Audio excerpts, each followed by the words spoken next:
എന്റെ പേര് ഫാത്തിമ ഹന. ഞാൻ Tirur CD Sahib memorial polytechnic കോളേജിലെ ഫസ്റ്റ് ഇയർ കമ്പ്യൂട്ടർ എഞ്ചിനീയറിംഗ് വിദ്യാർത്ഥിയാണ്. Hi sir, I'm Amna Resri, currently pursuing Diploma in Computer Engineering at CD Sai Memorial Polytechnic College, and I'm a second year student. Hi sir, ഞാൻ പ്രാർത്ഥന. ഞാൻ Tirur CD Sahib memorial polytechnic കോളേജിലെ second year വിദ്യാർത്ഥിയാണ്. Sir, എൻ്റെ പേര് റജ CP. ഞാൻ Tirur SSM പോളിടെക്നിക്കിൽ 1ാം വർഷ computer വിദ്യാർത്ഥിനിയാണ്. എന്റെ പേര് ഫസ്മി ഫാത്തിമ. ഞാൻ CD സാഹിബ് മെമ്മോറിയൽ പോളിടെക്നിക് കോളേജിലെ ഫസ്റ്റ് ഇയർ കമ്പ്യൂട്ടർ വിദ്യാർത്ഥിനിയാണ്. 34 വർഷം മുന്നേ കമ്പ്യൂട്ടർ എഞ്ചിനീയറിംഗ് പഠിച്ച വിദ്യാർത്ഥിനിയാണ്. ഇപ്പോൾ തിരിച്ച് ഫസ്റ്റ് ഇയറിലോട്ട് തന്നെ പോകാൻ സാധിച്ചാൽ എന്തെല്ലാം മാറ്റങ്ങളാണ് സാർ ഇവിടെ വരുത്താൻ ആഗ്രഹിക്കുന്നത്? ഇവിടെ വിവിധ ബ്രാഞ്ചുകളിലെ കുട്ടികൾ സിലബസ് ഒക്കെ പഠിച്ച് പരീക്ഷ എഴുതുന്നുണ്ട്. പക്ഷെ സിലബസിന് പുറമെ ആയിട്ട് മറ്റെന്തെല്ലാം കാര്യങ്ങളാണ് ഒരു ഡിപ്ലോമ വിദ്യാർത്ഥിനി എന്ന നിലയ്ക്ക് ഞാൻ ആർജിക്കേണ്ടത്? സാറിനോട് എന്താ വെച്ചാൽ ചോദിക്കാനില്ല എന്ന് വെച്ചാൽ, സാർ ആർട്സ് കോളേജ് ചൂസ് ചെയ്യാതെ പോളിടെക്നിക് ചൂസ് ചെയ്തത്. പോളിടെക്നിക് പഠനം സാറിന്റെ കരിയറിനെ എങ്ങനെ സ്വാധീനിച്ചു എന്നാണ് എനിക്കറിയേണ്ടത്. അപ്പൊ എന്റെ ക്വസ്റ്റ്യൻ എന്താന്ന് വെച്ച് കഴിഞ്ഞാല്, ഇപ്പൊ സാർ 40 വർഷം മുന്നേ പഠിച്ചതാണെന്ന് പറഞ്ഞല്ലോ. അപ്പൊ ആ ടൈമിൽ കുട്ടികൾക്ക് ഇന്ന് പ്രോപ്പർ സ്കില്ല് ബേസ് ആയിട്ടൊന്നും ആയിരിക്കില്ല കോളേജിലേക്ക് എൻട്രി ചെയ്തിട്ടുണ്ടാവുക.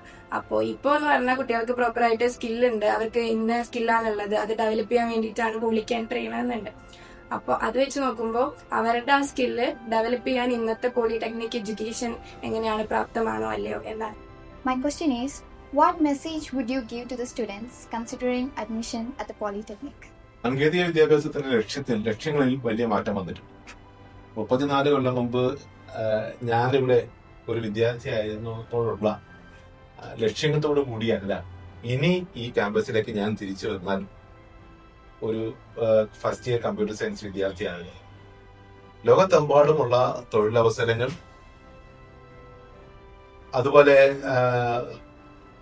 ബിസിനസ് അവസരങ്ങൾ, ഇവയെല്ലാം പരമാവധി പ്രയോജനപ്പെടുത്താൻ കഴിയുന്ന ഒരു വ്യക്തിയായി മാറാനായിരിക്കും ഞാൻ ഇപ്പോഴത്തെ വിദ്യാഭ്യാസത്തെ പ്രയോജനപ്പെടുത്തുന്നത്.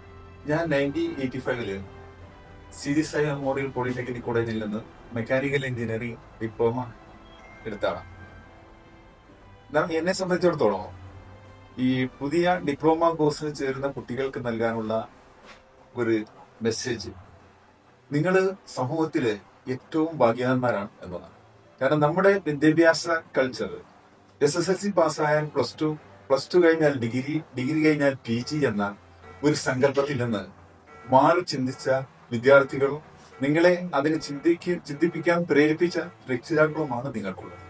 കാരണം ഇവിടെ നമ്മൾ കണ്ടെത്തുന്ന ഒരു പ്രശ്നം, നിങ്ങൾ ഒരു എഞ്ചിനീയറിംഗ് ഡിഗ്രിയെ സംബന്ധിച്ച് ആലോചിക്കുന്നതിന് മുമ്പ് ഡിപ്ലോമ എന്നത് നിങ്ങൾ ചിന്തിക്കുമ്പോൾ അതിനുള്ള ഒരു വളരെ പ്രസക്തമായ ഭാഗം, നിങ്ങൾക്ക് ഡിപ്ലോമ കഴിഞ്ഞ് 2 മാർഗത്തിലേക്ക് പോകാം. ഒന്നുകിൽ നിങ്ങൾക്ക് ഹയർ എഡ്യൂക്കേഷനിലേക്ക് പോകാം, നിങ്ങൾക്ക് ഈ തൊഴിൽ മേഖലയിലേക്ക് പോകാം. നേരത്തെ സാറ് പറഞ്ഞ പോലെ ഇതിനൊരു പ്രത്യേകത, പഴയ ഞങ്ങളൊക്കെ പഠിച്ച കാലത്ത് എഞ്ചിനീയറിംഗ് എന്ന് പറയുമ്പോൾ സർവീസ് മേഖല മാത്രമായി. ഇന്നത് മാറി പ്രൊഡക്റ്റീവ് മേഖലയിലേക്ക് ഓരോ എഞ്ചിനീയറിംഗ് സ്റ്റുഡൻസിനും കടന്നു ചെല്ലാനുള്ള അവസരം സർക്കാർ ഈ സ്റ്റാർട്ടപ്പ് മേഖലയിലൂടെ നിങ്ങൾക്ക് സംഭാവന ചെയ്യുന്നുണ്ട്. അത് ഉപയോഗപ്പെടുത്തിക്കൊണ്ട് സ്വയം ഒരു എന്റർപ്രണറായിട്ട് നമ്മുടെ സമൂഹത്തിലെ നിരവധി ആളുകൾക്ക് തൊഴിൽ മേഖലകൾ സൃഷ്ടിക്കാം, അതായത് സർവീസ് മേഖല വിപുലമാക്കാൻ നിങ്ങൾക്ക് കഴിയും. പ്രാർത്ഥനയുടെ ചോദ്യത്തിലുണ്ടായിരുന്നതുപോലെ സ്കൂൾ കാലഘട്ടത്തിൽ തന്നെ അവർക്ക് ഏറ്റവും അനുയോജ്യമായ തൊഴിൽ മേഖലകളെ കുറിച്ച് അറിയാനും തിരഞ്ഞെടുക്കാനുമുള്ള ഒരു അവസരം ഇന്ന് സ്കൂളുകളിലുണ്ട്. സൈക്കോമെട്രിക് അനാലിസിസ്, അതുപോലെ കരിയർ ഗൈഡൻസ്, ഇവ വഴി നിങ്ങൾക്ക് ഓരോരുത്തർക്കും വേണ്ട തൊഴിൽ മേഖലകളെ, നിങ്ങൾക്ക് അഭിരുചിയുള്ള തൊഴിൽ മേഖലകളെ കണ്ടെത്താനും അവയിലേക്ക് നിങ്ങളെ സജ്ജരാക്കുന്ന വിദ്യാഭ്യാസത്തിലേക്കുള്ള മുന്നേറാനും വിദ്യാഭ്യാസം തിരഞ്ഞെടുക്കാനുള്ള ഒരു അവസരം നിങ്ങൾക്കുണ്ട്. കുട്ടിയുടെ ചോദ്യം വളരെ പ്രസക്തമാണ്. ഞങ്ങളെ പഠനകാലത്ത് 4 പതിറ്റാണ്ടുകൾക്ക് മുമ്പാണ്. അന്ന് ഇത്ര കണ്ട് നമ്മുടെ എഞ്ചിനീയറിംഗ് സാധ്യതകളെ സംബന്ധിച്ച് ഒരു അവയർനെസ് ഉണ്ടാക്കാൻ പര്യാപ്തമായ രക്ഷിതാക്കളോ സമൂഹമോ നമുക്ക് ചുറ്റും ഉണ്ടായില്ല. നമ്മുടെ ഗ്രേഡിംഗ് അനുസരിച്ച് ഓരോ ബ്രാഞ്ചിനും കൊടുക്കുമ്പോൾ അവസാനം സെലക്ഷൻ വരുമ്പോൾ എന്നെ സംബന്ധിച്ചിടത്തോളം എനിക്ക് കിട്ടിയതാണ് മെക്കാനിക്കലാണ്. ഞാൻ യഥാർത്ഥത്തിൽ ആഗ്രഹിച്ചത് ഇലക്ട്രിക്കൽ എഞ്ചിനീയറിംഗ് ആയി, പക്ഷെ അതെല്ലാം മെക്കാനിക്കൽ കിട്ടി. പക്ഷെ ആ മെക്കാനിക്കലിൽ കാര്യത്തിലേക്ക് കടന്നു വന്നപ്പോൾ തന്നെ ഞാൻ സംതൃപ്തനായി. പക്ഷെ ഇന്ന് സംവിധാനങ്ങൾ മാറിയിട്ട് മെക്കാനിക്കൽ എഞ്ചിനീയറിംഗിൽ ഡിഗ്രി എടുത്ത ആൾക്ക് വേണമെങ്കിൽ PG എടുക്കാൻ കമ്പ്യൂട്ടറിലേക്ക് പോവാം, അതിനുള്ള സാധ്യത ഉണ്ട്. അപ്പോൾ അത് ഈ കാലഘട്ടത്തിൽ നമുക്ക് കൂടുതൽ പ്രയോജനപ്പെടുത്താൻ കഴിയുന്നതാണ്. തിരൂർ സീതി സാഹിബ് പോളിടെക്നിക് കോളേജിലെ പഠനം ചിട്ടയായ രീതിയിൽ പഠനത്തെ മുന്നോട്ട് കൊണ്ടുപോകാൻ എന്നെ വളരെയധികം സഹായിച്ചിട്ടുണ്ട്. എന്നെ സംബന്ധിച്ചിടത്തോളം എനിക്ക് ഇന്നും ഏറ്റവും അഭിമാനകരമായി പറയാൻ കഴിയുന്ന ഒരു കാര്യം സീതി സാഹിബ് മെമ്മോറിയൽ പോളിടെക്നിക് കോളേജിലെ ഒരു വിദ്യാർത്ഥിയായി പിന്നീട് അധ്യാപകനായി രംഗപ്രവേശനം ചെയ്യാൻ കഴിഞ്ഞു എന്നതാണ്. സിതി സാഹിബ് മെമ്മോറിയൽ പോളിടെക്നിക് കോളേജിനെ സംബന്ധിച്ച് നമ്മുടെ കുട്ടികൾ ടെക്നിക്കലി കോമ്പിറ്റന്റ് ആണ്. അപ്പോൾ ഇവർക്ക് കമ്മ്യൂണിക്കേഷൻ സ്കിൽസ് വരുന്നത് ഫസ്റ്റ് സെമസ്റ്റർ ആൻഡ് സെക്കൻഡ് സെമസ്റ്ററിലാണ്. പക്ഷെ ഇവർക്ക് ഈ ഒരു ഇന്റർവ്യൂ ക്രാക്ക് ചെയ്യേണ്ടതും അതുപോലെ തന്നെ തേർഡ് ഇയർ കഴിയുമ്പോഴേക്കും ആ കുട്ടി ശരിക്കും ആ ഒരു കോൺഫിഡന്റ് ആയിട്ടായിരിക്കണം ഈ ഒരു ഡിപ്ലോമ പ്രോഗ്രാം കഴിഞ്ഞിറങ്ങേണ്ടത്. അപ്പോൾ നമ്മൾ ഒരു തേർഡ് സെമസ്റ്റർ ഓൺവേർഡ്സ് കുട്ടികളുടെ communication skills, publications, presentation skills ഒക്കെ എൻഹാൻസ് ചെയ്യാൻ വേണ്ടിയിട്ട് പുതിയ പ്രോഗ്രാംസ് ഇൻട്രൊഡ്യൂസ് ചെയ്യുന്നുണ്ട്. അതിന്റെ കൂടെ തന്നെ AI IT റിലേറ്റഡ് ആയിട്ടുള്ള കോഴ്സുകൾ ഇൻട്രൊഡ്യൂസ് ചെയ്യുന്നുണ്ട്.